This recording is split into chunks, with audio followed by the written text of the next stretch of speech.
সবেই নাযাব পাঁচজনমান আহিলে স্কুলৰ প্ৰথম ৰ'ব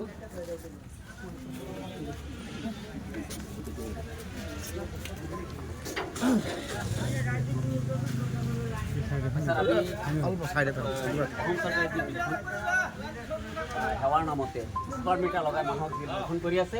আৰু বিদ্যুতৰ বিল লুকাবতো বিদ্যুতৰ ভল্টেজ কম ইত্যাদি সমস্যা লৈ পেলাই আজি আমি অসম লোক সংগ্ৰাম পৰিষদ কলিয়াবৰ জিলা সমিতিয়ে আমি এখন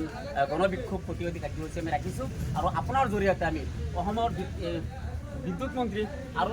উপায়ুক্ত নগাঁও আৰু SDO সামগ্ৰীলৈ আমি স্মাৰক পত্ৰ পঠিয়াব খুজিছোঁ গতিকে আপোনাক এই স্মাৰক পত্ৰখন আমি গাই শুনাই আপোনাক আমি অৰ্পণ কৰিছোঁ